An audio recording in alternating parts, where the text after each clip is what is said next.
네, 그럼 시작하도록 하겠습니다. 일단 오늘 주제는 Techniques for Training Neural Network고 이게 PPT가 아니라 이제 PDF인 게 저번 학기에 했던 건데 이제 차수가 원래 6회차였는데 4회차로 바뀌었고 그래서 제가 PPT가 없어가지고 수정을 못했는데 그 점은 양해해 주시고 일단 시작하도록 하겠습니다. 일단은 트레이닝 뉴럴 네트워크 이제 저희가 뭐 딥러닝에서 어떤 요소들이 있는지도 분명 배웠을 거고 뭐 아키텍처 같은 것도 배웠을 텐데 그럼 이제 학습을 어떻게 하는지가 좀 중요한 부분이라고 생각을 해서 이 주제를 가지고 왔고요. 한번 시작해 보도록 하겠습니다. 의견 넘어가고요. 저 일단 1회차 때 제가 했었으니까 다들 기억하실 거라 생각합니다. 일단 오늘 주제에 대해서 간단하게 보면 이제 머신러닝은 데이터를 통해서 모델을 학습시키고 이제 시스템의 성능을 향상시키는 기술인데 뭐 MLP, 아니 CNN, RNN, 트랜스포머 같은 뭐 아마 RNN이랑 트랜스포머는 안 배우신 걸로 아는데 아무튼 이런 모델을 구성한 요소가 존재하고 근데 이제 모델이 중요한 구성 요소긴 한데 이제 딥러닝에서는 이 모델을 잘 학습시키는 거가 되게 중요합니다. 그러니까 모델이 있고 데이터가 있고 학습을 시키는 알고리즘이 있겠죠. 근데 이 학습시키는 알고리즘이 굉장히 중요하기 때문에 그게 뭔가 어떤 게 있고 그리고 어떤 걸 이제 고려해서 이 딥러닝 모델을 학습시킬 건지를 한번 보도록 할게요. 그래서 가장 중요한 것은 어떻게 학습을 시킬 것인가 라는 내용입니다. 그래서 오늘 이제 컨텐츠는 이제 학습을 잘 알려드립니다. 화재가 발생하였습니다. 손님 여러분께서는 직원의 안내에 따라 피난 통로로 대피하여 주시기 바랍니다.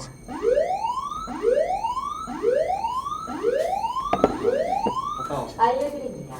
화재가 발생하였습니다. 손님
어디까지 했더라?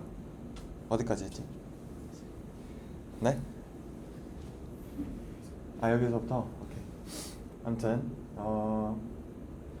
학습을 어떻게 잘 시킬 것인가 그리고 두 가지의 관점에서 볼 건데 이제 로버스트한 시스템 그리고 이피션트한 시스템 이렇게 두 개를 나눠서 학습을 어떻게 했을 때 로버스트하게 될 수 있는지 그리고 학습을 어떻게 했을 때 이피션트하게 될 수 있는지에 대해서 한번 보도록 하겠습니다. 그러면 이제 어떻게 했을 때 학습이 잘 되는가는 기준이 일단 필요하죠. 그 학습이 잘 됐냐를 이제 평가할 수 있는 기준이 필요하고 그게 이제 로버스트한가 그리고 이피션트한가 이 두 가지로 나눠서 볼 수 있습니다. 로버스트한 게 뭐냐면 학습 데이터랑 이제 검증 데이터가 좀 다르다면 이제 어떤 결과가 나올지 먼저 보면 어떤 결과가 나올 것 같아요? 제가 보고 있는 분한테 질문을 던지고 있어요.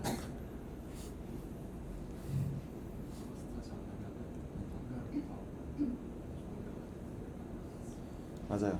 그러니까 학습 데이터랑 검증 데이터가 다를 때 로버스트한 시스템이라면 이 왼쪽에 있는 실제 강아지 사진을 보고 강아지라고 말하는 이제 분류하는 어떤 모델이 있습니다. 그런 데이터, 이런 리얼 월드에 있는 사진을 가지고 학습한 모델이 있고, 그리고 검증 데이터는 저렇게 강아지 사진 그림으로 구성이 되어 있을 때 로버스트한 시스템이라면 당연히 저 왼쪽 오른쪽에 있는 강아지 그림을 보고도 이제 강아지라고 분류할 수 있어야 됩니다. 그러니까 그걸 우리는 어느 정도 이제 로버스트하다라고 말을 합니다. 근데 사실 실제로는 이렇게 도메인이 바뀌면은 그걸 직접 잘 판단하기는 쉽지 않아요. 이런 작은 어떤 차이도 저희는 이제 도메인이 좀 다른 데서 왔다라고 판단을 하고, 다른 도메인에서 오면은 사실 학습을 하기, 그 도메인이 달라지는 거에 대해서 대응하기가 쉽지 않습니다. 그래서 이런 도메인을 서로 다른 도메인에 대해서도 이제 잘 학습, 로버스트하게, 그리고 도메인의 이제 어그노스틱한 리프레젠테이션을 찾는 게 굉장히 중요한 문제 중 하나거든요. 근데 아무튼 분명 이제 이 두 개의 사진은 시멘틱은 분명 같을 텐데 그럼에도 불구하고 도메인이 다르다는 것 때문에 결국에는 다른 결과가 나올 수 있다는 것. 근데 이제 그런 다른 도메인에서도 이제 잘 작동하는 모델을 만드는 게 바로 이제 로버스트한 모델을 만드는 것이다라고 생각하시면 됩니다. 그리고 이제 efficient한 건 뭐냐? 시간, 일단 뭐 저희가 컴퓨터에서 기본적으로 그 시간 복잡도 공간 복잡도가 있는 것처럼 이제 시간의 측에서 볼 수도 있고 공간 측에서 볼 수 있는데, 뭐 시간 측면에서 보면 저희가 학습을 하는 거기 때문에 학습 시간이 있겠죠. 얼마나 빨리 이제 학습을 하느냐, 아니면은 학습을 아예 안 하고도 모델의 성능을 이끌어내는 방법도 있습니다. 그리고 이제 실제 모델을 적용하는 과정에서 얼마나 빠르게 작동하느냐. 뭐 예를 들어 CCTV에서 오브젝트 디텍션을 할 때는 뭐 만약에 범인을 트래킹할 수 있는 모델이 있는데 그게 막 한 달 뒤에 결과가 나올 정도로 되게 큰 모델이면 의미가 없겠죠. 그런 것처럼 이제 리얼타임으로 작동할 수 있는가, 이게 좀 중요한, 두 가지가 중요한 문제고, 그리고 데이터 에피션트 앤 모델 사이즈인데 사실 모델 사이즈는 위에 있는 뭐 트레이닝 타임이랑 리얼 타임이랑도 연관성이 있긴 하지만 이제 공간 복잡도의 관점에서 봤을 때 모델 사이즈가 너무 크면 뭐 GPU 한 대로 인퍼런스가 안 되겠죠. 물론 뭐 챗GPT 같이 엄청 큰 애들도 이제 모델 GPU 하나에서 돌릴 수는 있긴 합니다.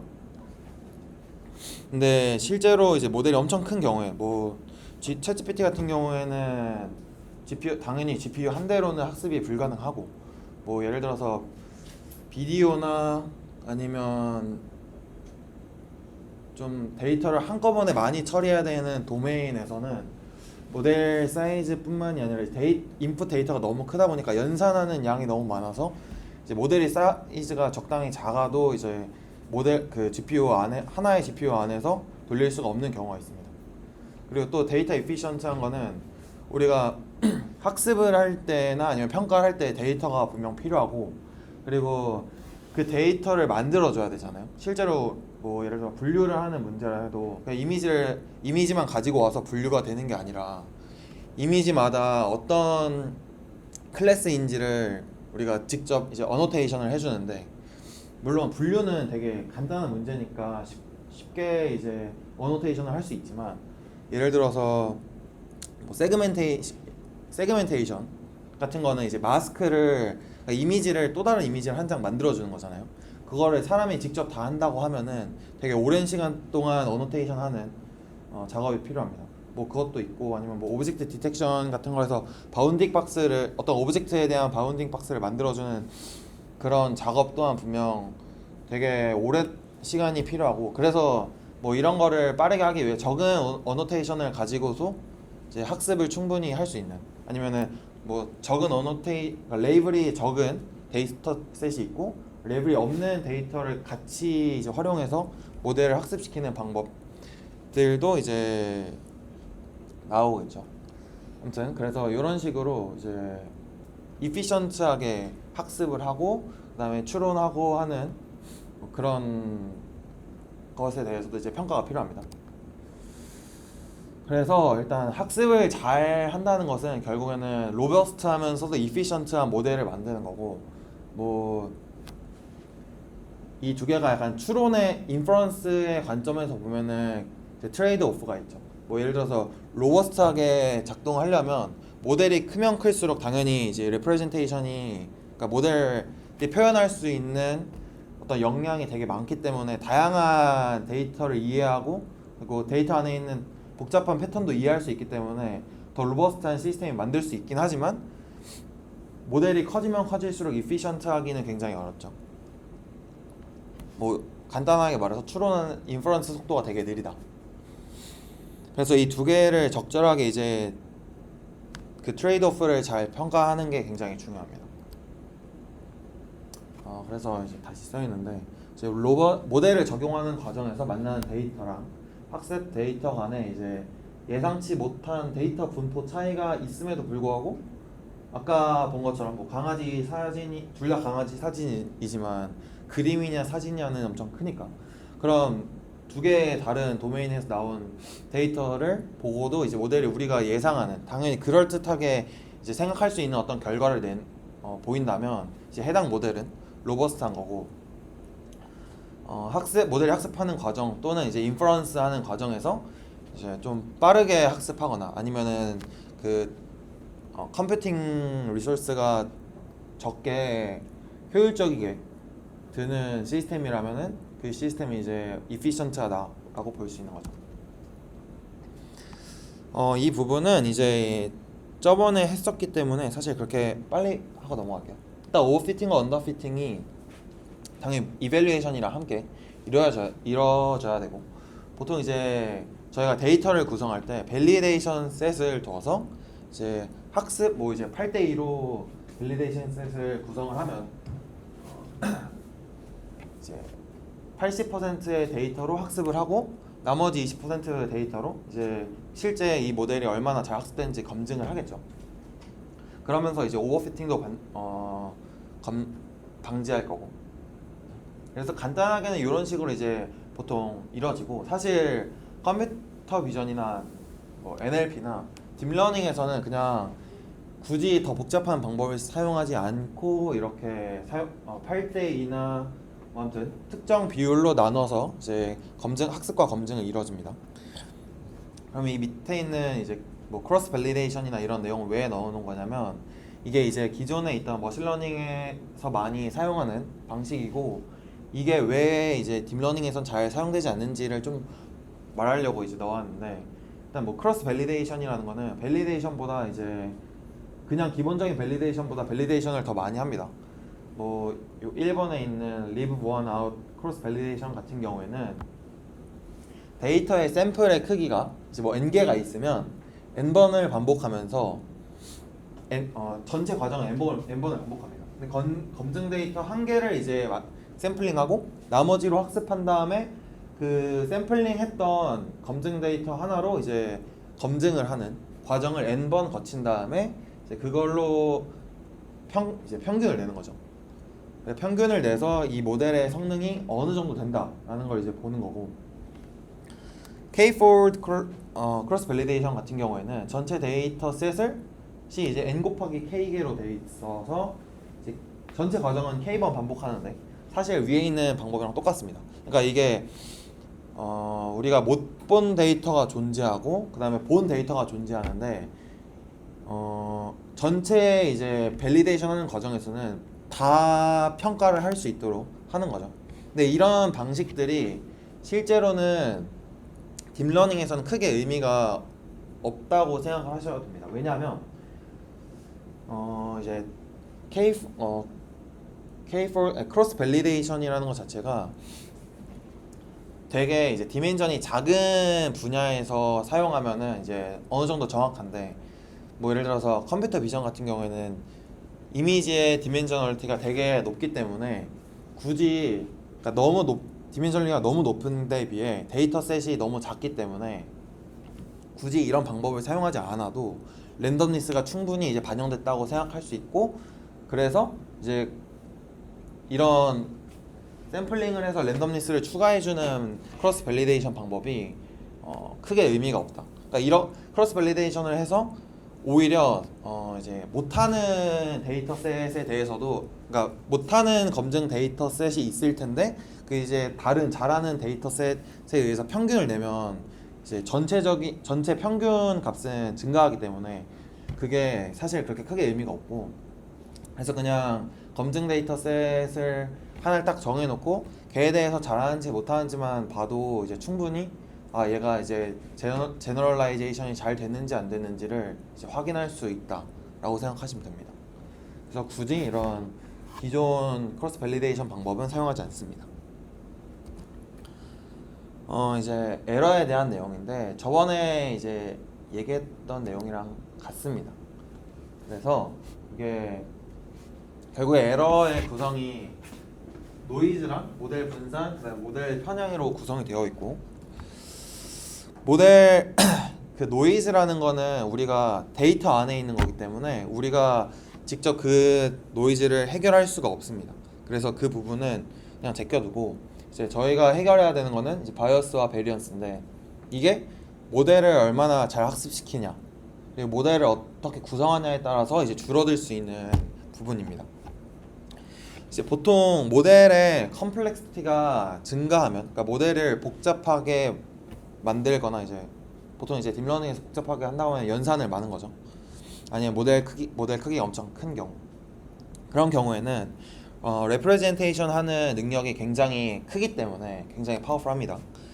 근데 이제 바이어스 같은 경우에는 모델이 얼마나 정답을 잘 맞추느냐인데, 당연히 모델 컴플렉시티가 증가한다는 거는 모델의 능력이 강한 거니까 정답을 당연히 잘 맞춰서 이제 모델의 편향이 작습니다. 근데 모델이 단순해질수록 이제 모델이 어떤 뭐 저번에 말했잖아요. 어떤 모델 아키텍처에 의해서도 모델의 캐피시티가 이제 제한이 될 수가 있다. 그래서 모델이 단순할수록 이런 바이어스는 커지고, 그리고 모델이 단순할수록 틀릴 가능성, 그러니까 일관되게 틀리거나 아니면 자기가 갖고 있는 어떤 아키텍처 모델의 구조에 의해서 잘못 판단을 내리는 그런 능력이 잘못 판단 내리는 경우가 많아져요. 그렇기 때문에 근데 이제 그 잘못 판단을 내리는 어떤 원인도 비슷한 거죠. 그러니까 결국에는 오답으로 가는 경로가 비슷한 거예요. 그래서 그런 경우에는 이제 모델을 많이 변화시켜도 결국에는 비슷한 식으로 틀리는 경우가 많거든요. 그래서 그런 경우는 이제 모델의 정답이 이제 일관되게 틀리는 거니까 분산이 작다라고 볼 수 있습니다. 근데 모델이 이제 크면은 그 큰 모델이 뭘 보고 공부했냐에 따라서 새로운 걸 봤을 때 다르게 대답을 내놓는 경우가 되게 많기 때문에 그런 경우에는 이제 분산이 크다고 볼 수 있는 거예요. 그리고 또 뭐가 있냐면 이제 모델이 복잡할수록 데이터 내에 있는 노이즈까지 학습하기 쉽습니다. 그러니까 이 경우가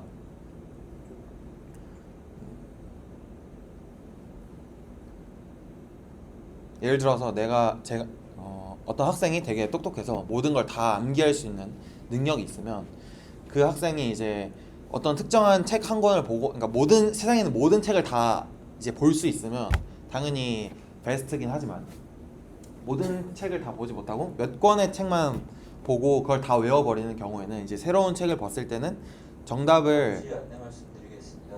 왜요? 조금 전 건물 내 화재 경보는 추운 날씨로 인하여 1층 방풍실 감지기 오류 발생으로 인한 비화재로 확인되었습니다. 업무에 착오 없으시기 바랍니다. 다시 한번 안내 말씀드리겠습니다. 조금 전 화재 경보는 추운 날씨로 인한 1층 방풍실 감지기 오류 발생으로 인한 비화재로 확인되었습니다. 하시다 업무에 착오 없으시기 바랍니다. 감사합니다. 네. 어디까지 했더라?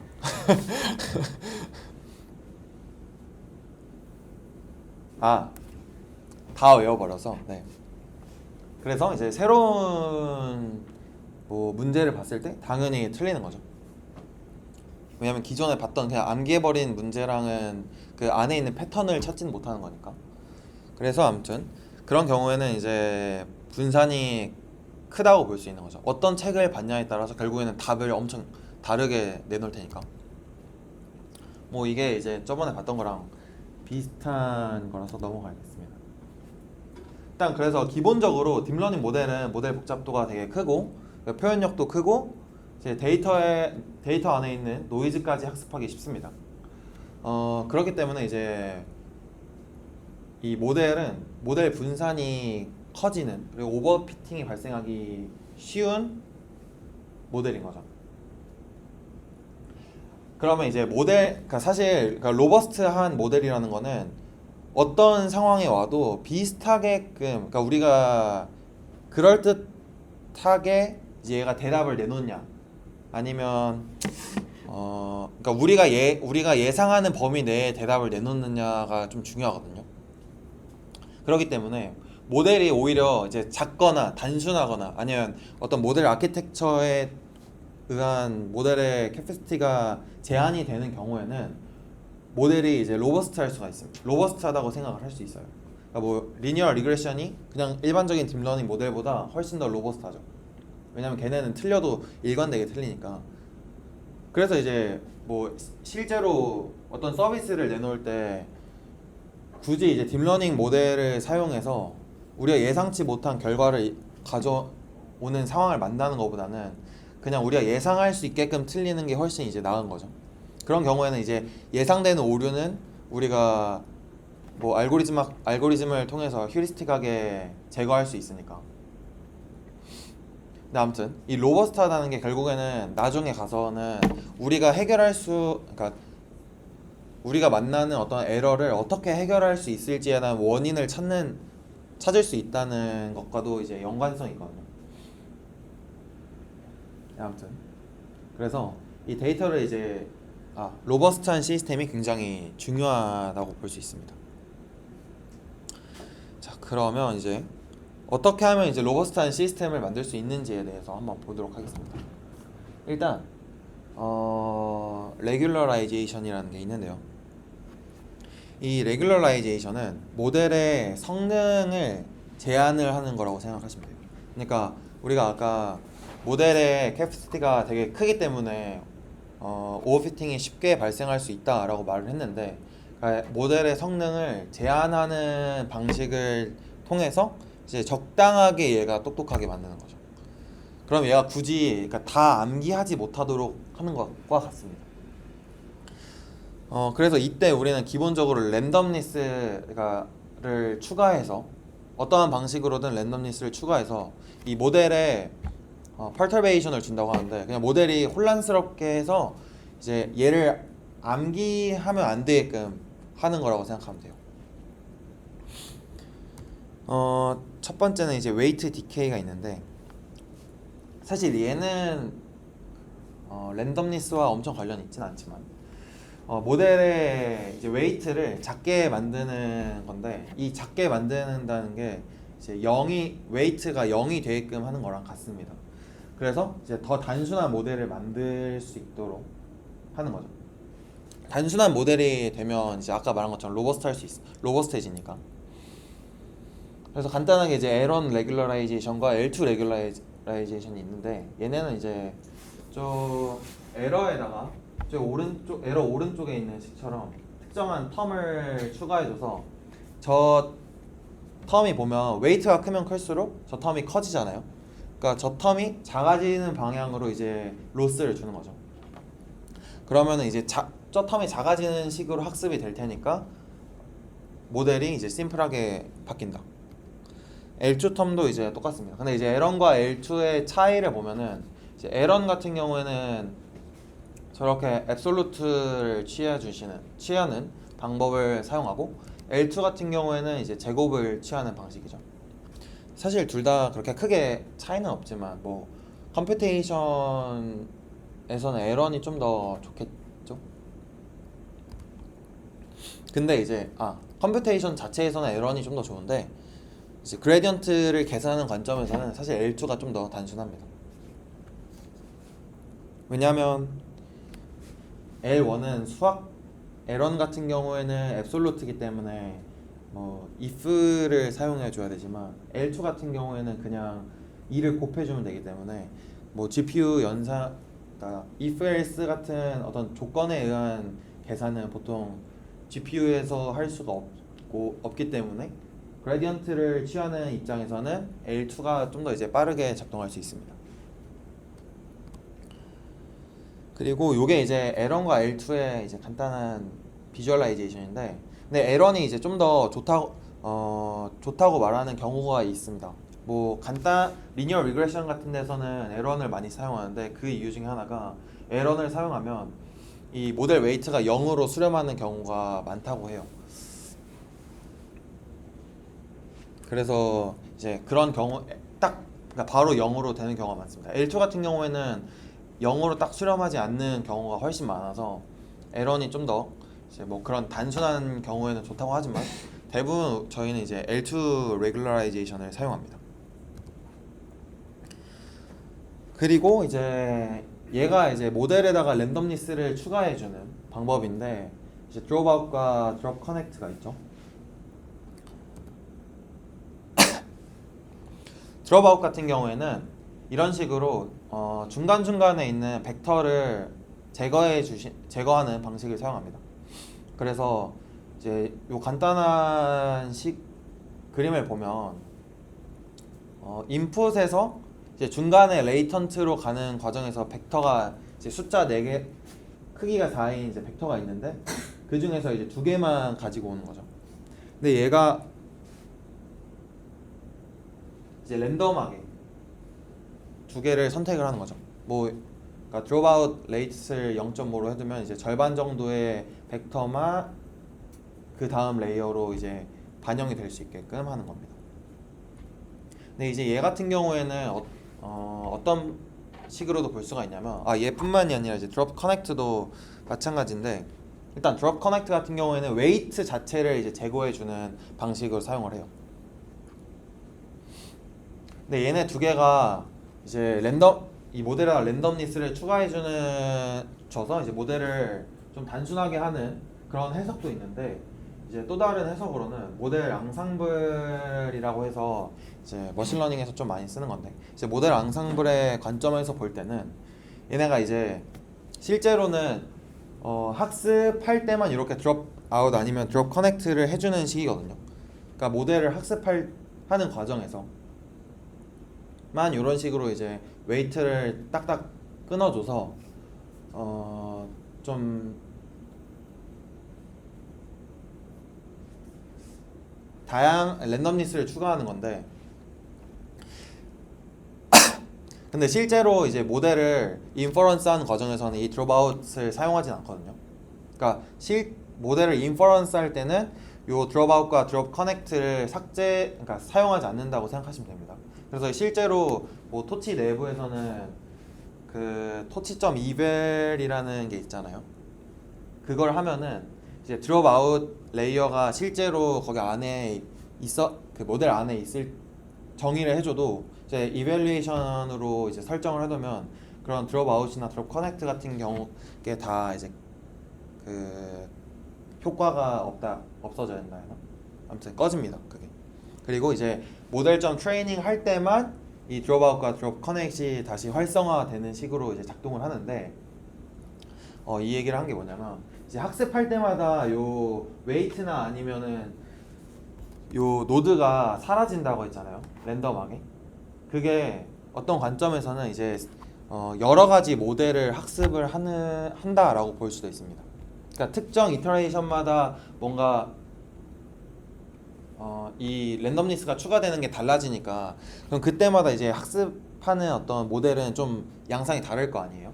근데 걔네를 이제 마지막에는 다 합쳐주니까, 그러니까 여러 개의 모델을 마지막에는 합쳐준다 라고 생각하시면 됩니다. 그래서 이게 어떤 관점에서는 이제 모델 앙상블이라 해서 그 머신러닝 쪽에서 여러 개의 모델을 만든 다음에 마지막에 이제 그 모델의 인퍼런스한 결과를 합쳐서 최종 아웃풋을 내는 방법이 있는데, 그 방법과 이제 유사하다라고 이제 해석을 내리는 경우가 있습니다. 아무튼 이런 식으로 이제 모델에다가 모델에다가 랜덤 립스를 추가해 주고요.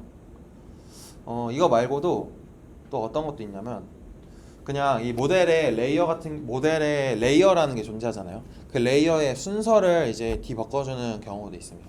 그렇게 해서 이제 사실 이 모델 레이어마다 그 모델들이 해석하는 어떤 임베딩은 좀 달라지거든요. 근데 그렇게 펄터베이션 이제 모델의 레이어의 순서를 뒤바꿔주는 방법을 사용하면 사실 그게 엄청 잘 되는 건 아닌데 그런 식으로도 랜덤니스를 추가해서 모델의 캡시티를 좀 제한을 함으로써 이제 그 오버피팅을 방지하는 방법도 있습니다. 그리고 이제 데이터 어규멘테이션이라고 해서 이제 데이터에다가 랜덤니스를 추가하는 방법인데요. 일단 컴퓨터 비전 쪽에서는 이런 식으로 뭐라 쓰는 거지? 뭐 이미지를 크롭을 자르던가 아니면 로테이션을 주던가 아니면 뭐 반전을 시키던가 아니면 뭐 가우시안 필터링 같은 걸 주거나 컬러를 이제 뭐 지터링 한다든가 하는 뭐 아니면 이게 affine translation인가? affine transform이라 해서 이제 모델의 어떤 기하학적인 구조를 단순한 수학식을 통해서 이제 바꿔버리는 그런 방법이 있습니다. 그러니까 이런 방법을 사용하면 뭐 예를 들어서 이미지를 분류하는 관점에서 요 리얼 이미지만 보면 로우 이미지만 보면 이제 얼굴이 사실 항상 눈이 코보다 위에 있고 뭐 약간 이런 좀 단순하게 볼 수 있는 패턴들이 존재하잖아요. 근데 사실 이 이미지를 이제 원래 이 로우 이미지로만 학습된 모델을 가져다가 뭐 이제 왼쪽에 있는 크롭을 하던가 아니면 로테이션한 이미지를 넣어줬을 때 걔네가 제대로 이제 강아지라고 말을 하냐라고 말하면 사실 그렇지 못할 수가 있어요. 왜냐면 뭐 지오메트리가 좀 달라지기도 하고 그다음에 모델의 그 이미지의 스케일이 좀 달라지기도 하거든요. 뭐 예를 들면 오브젝트의 크기가 이미지 상에서 달라지는 것도 굉장히 모델한테는 큰 어려운 문제이기 때문에 그래서 이런 식으로 이제 데이터에다가 랜덤니스를 추가해 주는 방식으로도 이제 모델의 캡시티를 모델이 좀 다양한 걸 학습할 수 있고 그걸 통해서 결국에는 이제 모델이 오버피팅하는 걸 방지하는 거죠. 그러니까 더 많은 다양한 문제를 줘서 얘가 특정 문제 몇 개의 문제만 보고 이제 판단하는 능력을 좀 제한을 하는 거죠. 그럴 수도 있고 뭐 아니면 이런 식으로 특정 부분을 이렇게 지워주는 거예요. 뭐 예를 들어서 저기 있는 것처럼 특정 상자로 어떤 부분들을 이렇게 지워줬잖아요. 그러니까 저 부분을 보고 판단하는 거를 이제 방지하는 거죠. 뭐 예를 들어서 여기 있는 걸로는 설명하기가 뭐 애매하니까 코끼리가 있는데 코끼리의 약간 코가 특징적이잖아요. 그러니까 모델이 코가 긴 어떤 동물 패턴이 있으면은 이제 코끼리라고 이제 얘기하는 거를 좀 방지하게끔 하려면 그 부분만 좀 삭제하고 이제 다른 부분들을 좀 볼 수 있게끔 하는 거죠. 그래서 이런 걸 했을 때 뭐 나중에 배우겠지만 어텐션 맵이라고 해서 실제로 그냥 로우 이미지만 가지고 이제 학습된 애를 어텐션 맵을 보면은 어텐션이라는 게 이 모델이 어디에 집중을 하고 있냐라는 걸 보는 건데 이렇게 로우 이미지로만 학습된 애들보다는 당연히 어그멘테이션을 많이 준 애들이 더 다양한 부분을 보고 그 추론을 한다는 걸 볼 수 있습니다. 그러니까 이게 되게 리프레젠테이션을 다양하게 얻는다는 게 좀 모델의 학습 입장에서는 되게 중요한 거고 또 당연히 우리가 이제 학습할 때도 그러니까 어떤 걸 판단할 때 하나의 이유로만 판단하는 것보다 여러 가지 이유로 판단하는 게 되게 중요하다는 걸 알 수가 있죠. 그리고 또 이제 오른쪽 이미지를 보면 이제 강아지랑 고양이 사진이 있는데 뭐 믹스업이나 컷아웃이나 아니면 컷믹스 등을 이용해서 뭐 예를 들어서 믹스업 같은 경우에는 두 개의 이미지를 이제 특정한 비율로 섞어주는 건데 그러면 이 경우에는 이제 얘가 모델이 예측을 하는 어떤 확률도 그 비율에 맞게끔 해놓는 거예요. 뭐 예를 들어서 강아지에다가 0.7을 곱하고 고양이에다가 0.3을 곱한 다음에 이미지를 더했을 때는 강아지는 0.7이고 고양이는 0.3 정도로 이제 예측을 하게끔 한다던가 뭐 그런 식으로 하는 거죠. 그리고 뭐 컷아웃 같은 경우가 요 왼쪽에 있는 랜덤 이레이즈랑 비슷한 거고, 컷 믹스 같은 경우에는 이 고양이랑 강아지 사진을 적절하게 완전 이제 합성을 해버리는 방법인데, 이런 식으로도 이제 실제로 얘가 어떤 인지를 이제 확률적으로 예측하게끔 하는 거죠. 근데 이런 확률적으로 예측을 하는 것도 되게 모델 학습 관점에서는 좀 좋을 수가 있는 게, 왜냐면 특히 이제 믹스업 같은 경우는 뭐 아까 말한 것처럼 0.7, 0.3의 비율로 이제 더하면은 강아지 0.7, 고양이 0.3으로 예측을 한다라고 했었는데, 우리가 뭔가를 판단할 때 무조건 1과 0으로만 판단하진 않잖아요. 이게 그러니까 1과 0으로 판단한다는 거를 이제 하드 레이블이라고 하는데, 하드 레이블로 하는 거는 로스 관점에서도 되게 크기도 하고, 처음에는 약간 랜덤하게 노이즈를 주면서 점차 이제 하드한 레이블로 가게끔 학습을 하는 것도 그 모델 학습 관점에서는 좀 좋은 방법이라고 알려져 있고, 그래서 막 이런 클래시피케이션 하는 데에서는 이런 랜덤니스를 추가하고 약간 소프트 레이블을 활용하는 방식을 좀 더 좋게 보는, 좋은 결과가 나오는 경우가 많습니다. 이따가 좀 더 자세하게 설명해 드릴게요, 이건. 그리고 이제 NLP에서 데이터 어규멘테이션은 어떻게 하냐면, 뭐 백 트랜슬레이션이라고 해서 어떤 문장이 있으면 걔를 이제 번역기에다가 다른 나라 말로 바꿨다가 다시 원래 언어로 바꿔주는 식으로 이제 번역을 해서, 그러면 그 두 개의 문장은 같은 시멘틱을 갖고 있어야 되잖아요. 그래서 걔 두 개가 이제 같은 시멘틱이다. 그럼 이 두 개를 이제 같은 레이블에 대해서 사용할 수 있는 거죠. 그러니까 뭐 예를 들어서 센텐스의 시멘틱을 뭐 프레딕션 하는 태스크가 있다고 해서 긍정적인 말이 있는데, 그거를 이제 트랜슬레이션을 2번을 해서 원래 말과 유사한 말을 만들었을 때 둘 다 이제 긍정적인 말이라고 예측하게끔 학습을 시킬 수 있을 거고, 아니면 이제 동의어 이제 시노님 리플레이스먼트라 해서 이제 유의어 동의어로 바꿔서 이제 문장을 구성하는 것도 있고, 아니면 이게 뭐죠? 아무튼 약간 그런 식으로 이제 의미가 유사하게끔 이제 바꿔주는 거라고 생각하시면 됩니다. 마지막 두 개는 제가 너무 오랜만에 봐서 모르겠네요.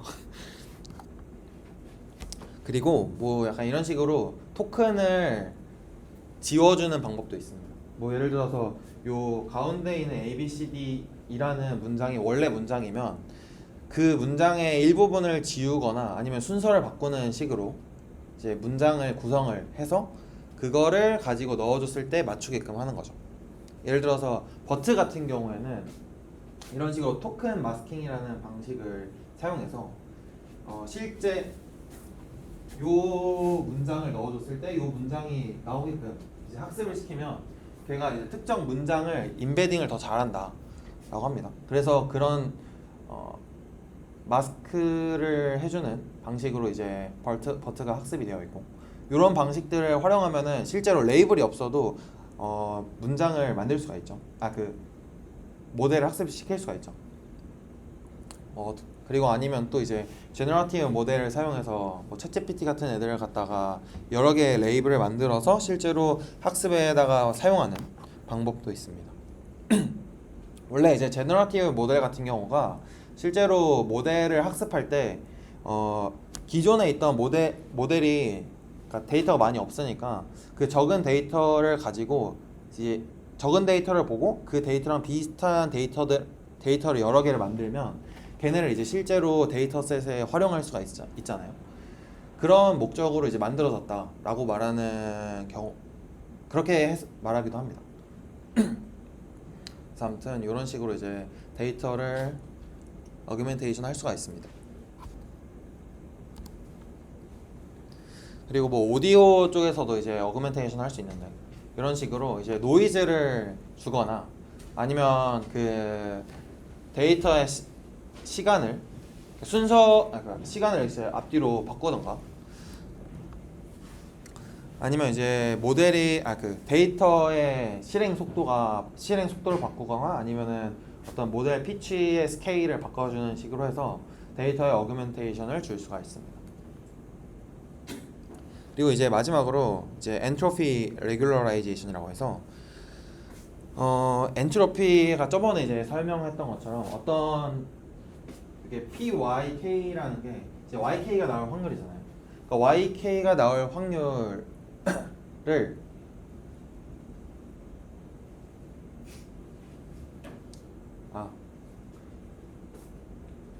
일단 엔트로피부터 먼저 설명을 하면 엔트로피는 당연히 이제 같은 확률을 가질수록 엔트로피는 커집니다. 그 말은 이제 당연히 우리 어떤 모델이 예측을 했을 때 뭐 예를 들어 분류하는 문제에서 이제 모델이 예측을 한 값들은 결국엔 어떤 몇 개의 클래스, 10개의 클래스에 대한 확률을 예측을 할 텐데 그 10개의 클래스에 대한 확률이 다 같으면 이 엔트로피 값이 엄청 커지거든요. 그러니까 엔트로피가 크다는 거는 이 모델이 얘가 뭔지를 어떤 입력된 데이터가 뭔지를 이해하지 못한다는 거라고 생각할 수가 있어요. 그래서 우리는 이 엔트로피를 줄이는 쪽으로 이제 모델을 학습을 하면 결국엔 얘가 이제 모델이 어떤 특정한 입력에 대해서 더 자신감 있게 이제 말을 할 수 있는 거죠. 약간 그래서 특정한 정답에 대한 확률이 좀 커지는 식으로 학습이 됩니다. 그리고 이제 다른 확률들은 좀 작아지는 식으로 학습을 하는 거죠. 그런 식으로 학습을 하는 게 이제 어떻게 보면 더 로버스트하게 대답을 말하는 거니까. 그래서 이런 식으로 이제 엔트로피를 줄여주는 식으로 어떤 모델이 내놓은 대답에 대한 엔트로피를 줄이는 방식으로도 이제 모델을 학습을 할 수가 있습니다. 그리고 요거는 이제 얼리 스토핑이라 해서 제 모델을 학습할 때 트레이닝 로스가 있고 밸리데이션 로스가 있는데 밸리데이션 로스가 이제 증가하는 시점이 이제 트레이닝 셋에 대한 모델이 좀 더 오버피팅이 되는 거라고 볼 수 있잖아요. 그래서 이 밸리데이션 셋에 대한 그 로스가 증가하기 시작하면 그건 이제 제너럴라이제이션 어빌리티가 그러니까 일반화 능력이 떨어지는 거니까 그거에 대해서 이제 방지하기 위해서 이제 딱 증가하는 시점에 이제 학습을 멈추는 식으로 해서 모델의 능력이 이제 안 좋아지지 않도록 하는 거죠.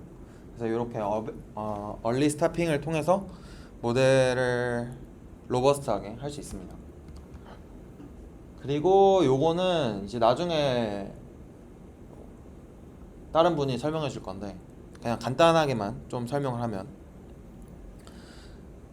아마 이거 근데 저번에도 설명을 했던 거라서 대강 기억나실 수도 있는데 이제 여기서 이제 뭐 이미지에 대한 데이터 어규멘테이션을 통해서 이제 같은 시멘티가 갖고 있는 두 개의 이미지인데 이제 실제로 보면은 그러니까 의미는 같지만 좀 다른 이미지니까 그 두 개에 대해서 결국에는 같은 대답을 내놔야 되잖아요.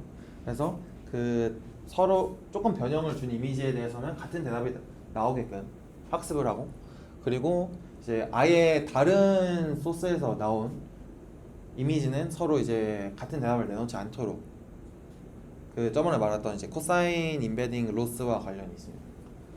아무튼 그런 식으로 이제 학습을 하면 모델의 리프레젠테이션이 되게 다양해지기 때문에 모델 로버스트니스의 관점에서 이제 좋은 모델이 학습이 될 수가 있습니다.